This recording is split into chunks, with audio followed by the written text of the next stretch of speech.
dan nyalakan loncengnya. Thank you. Happy watching. Halo semuanya, welcome back to my channel. Kembali lagi di channel aku, Nisa Variansyah. Terima kasih telah subscribe YouTube channel aku, dan buat kalian yang belum subscribe, silakan untuk subscribe terlebih dahulu karena subscribe nggak ada ruginya. Kalian justru akan mendapatkan informasi tentang kesehatan lainnya. So, don't forget to subscribe.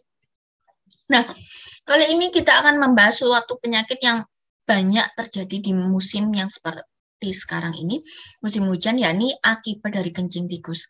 Jadi, apakah memang kencing tikus itu berbahaya dan seberapa bahaya? Apa penyakit yang disebabkan oleh kencing tikus? Kita akan bahas. Nah, jadi sebenarnya kencing tikus ini dapat menyebabkan suatu penyakit yang disebut dengan leptospirosis. Nah, apa sih leptospirosis itu? Leptospirosis adalah suatu penyakit yang dapat ditularkan melalui kencing tikus. Salah satunya ditularkan melalui banjir. Nah, kemudian penularan leptospirosis ini masuk ke dalam tubuh manusia melalui selaput lendir, mata, kulit lecet, makanan. Jadi, ini sebenarnya leptospirosis itu penyakit yang disebabkan oleh bakteri. Nah, di mana bakterinya itu hidup di dalam tubuh tikus dan dia keluar menjadi aktif keluar melalui kencing tikus, ya, dapat menyebar melalui banjir, makanan, ya kan, sehingga apabila terkena orang, makanan tersebut yang terjadi adalah dia dapat penyakit ini. Apabila banjir kemudian tangannya lecet masuk ke tubuhnya, maka dia bisa terkena leptospirosis. Nah, kemudian gimana sih leptospirosis ini? Apakah sebahaya itu? Bagaimana sih gejalanya? Nah, kenali gejala leptospirosis. Jadi, gejala penyakit leptospirosis itu tingkatnya ada banyak. Ada yang tingkat rendah dan ada yang tingkat berat. Nah, tingkat rendah itu dimulai dari yang pertama adanya mual, ya. Mual, muntah, meriang, sakit kepala, nyeri otot, sakit perut, diare, kulit dan area putih pada mata menguning, kemudian demam, kemudian ruam pada kulit. Nah, biasanya memang khasnya yang pertama adalah yang dirasakan mual dan demam. Ya, karena ini adalah bakteri, jadi infeksi bakteri sebenarnya. Jadi dia yang dirasakan adalah demam. Setelah muncul demam, mual, muntah, meriang, dan area putih pada mata, ini namanya sklera ya, putih pada mata itu, dia menjadi menguning. Ini ciri khasnya, biasanya bisa dilihat seperti itu. Nah, kemudian ini untuk gejalanya masih rendah, seperti itu. Gimana kalau gejala tingkat berat? Nah, untuk penyakit leptospirosis tingkat berat di antara lain, yang pertama gangguan pada paru-paru, seperti mulai adanya batuk, nafas pendek, dan batuk mengeluarkan darah. Kemudian gangguan pada ginjal yang dapat berujung dengan kondisi gagal ginjal. Kemudian gangguan pada otak yang menunjukkan gejala meningitis. Kalau meningitis berarti bakterinya sudah masuk ke selaput otak. Jadinya sudah mulai adanya kaku kuduk, ya kan, kejang itu.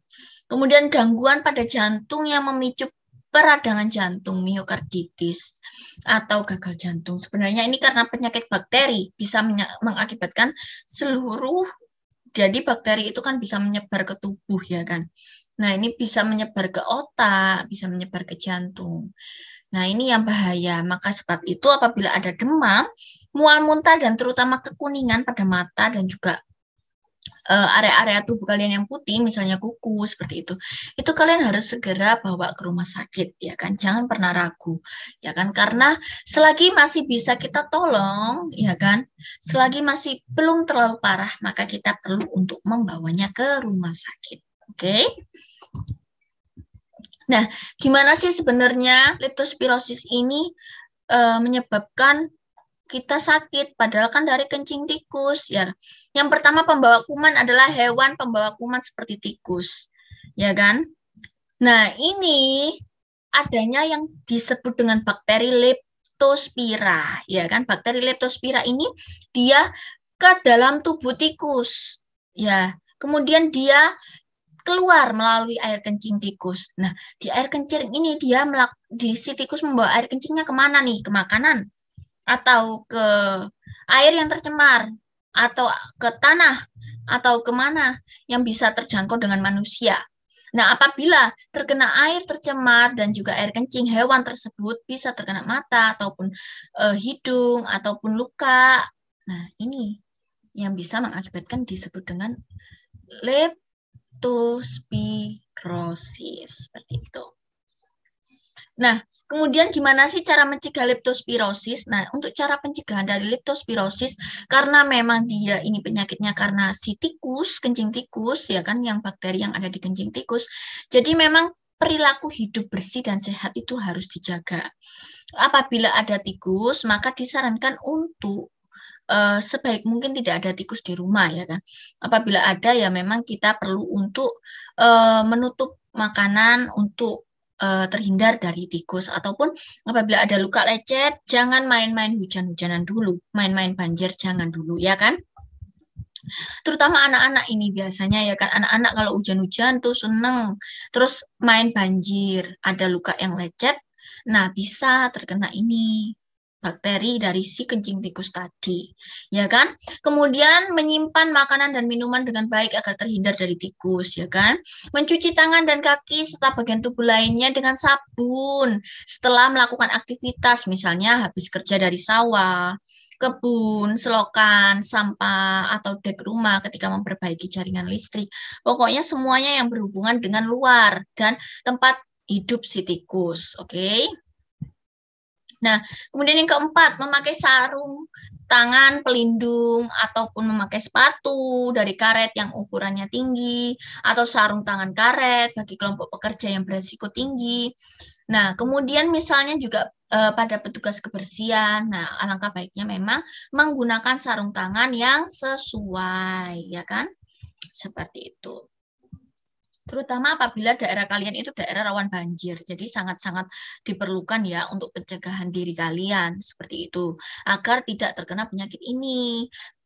Intinya adalah hindari luka yang terbuka, selalu cuci tangan, dan juga menjaga dari jangkauan tikus, apapun itu, baik makanan ataupun semuanya. Kemudian membasmi tikus di rumah atau kantor, bisa pakai penjerat tikus, ya kan? Atau bisa juga pakai apa ya, seperti kotaan tikus itu ya, apa ya? Pengerat tikus ya. Ya itulah. Kemudian membersihkan dengan disinfektan bagian-bagian dari rumah, ya kan? Apabila bekas kencing tikus, karena tikus ini kan hewannya jorok ya kan. Jadi dia bisa kencing di mana aja lah. Oleh sebab itu, alangkah baiknya kita memang mencegah, ya kan? Agar tidak terjadinya suatu penyakit yang disebut dengan leptospirosis, ya kan? Oke. Jadi memang harus kita cegah perilaku hidup dan bersih dan sehat itu harus penting sekali, ya kan? Harus kita terapkan dimanapun dan kapanpun, karena memang sangat berguna dan berfungsi untuk diri kita, seperti itu. Oke, cukup sekian penjelasan tentang leptospirosis, dan buat kalian apabila masih ada yang belum paham tentang leptospirosis, silakan untuk tanya-tanya di kolom komentar ataupun di yang lainnya. Saya mohon maaf banget, akhir-akhir ini kontennya agak terlambat ya kan, karena sejujurnya saya agak sedikit sibuk ya kan akhir-akhir ini. Nah, ini bekas pemakaian N95 nih, masih terlihat sepertinya ya di layar kalian nih bekasnya. Sakit sebenarnya, tapi karena untuk terlindungi dari COVID ini saya pakai N95 selagi saya di rumah sakit. Nah, buat kalian yang belum subscribe, silakan subscribe terlebih dahulu supaya aku akan semangat terus untuk buat konten. Dan buat kalian apabila ada konten yang ingin kalian requestkan, silahkan untuk kalian isi di kolom komentar, ataupun apabila kalian masih belum paham tentang materi ini, kalian silahkan DM di Instagram saya @nisafariansyah. Dan pasti insya Allah saya balas, tapi agak slow respon memang, karena beberapa kesibukan yang membuat saya agak slow respon. Mohon dimaklumi dan mohon dimaafkan. Oke, cukup sekian konten kali ini. Jangan lupa untuk subscribe, like, and comment, dan share. Terima kasih. Semoga kita semua, semoga sehat selalu dan dijauhkan dari penyakit yang ada. Jangan lupa tetap patuhi protokol kesehatan, tetap 5M, dan semoga kalian sehat selalu. Terima kasih. Jangan lupa like. Ya.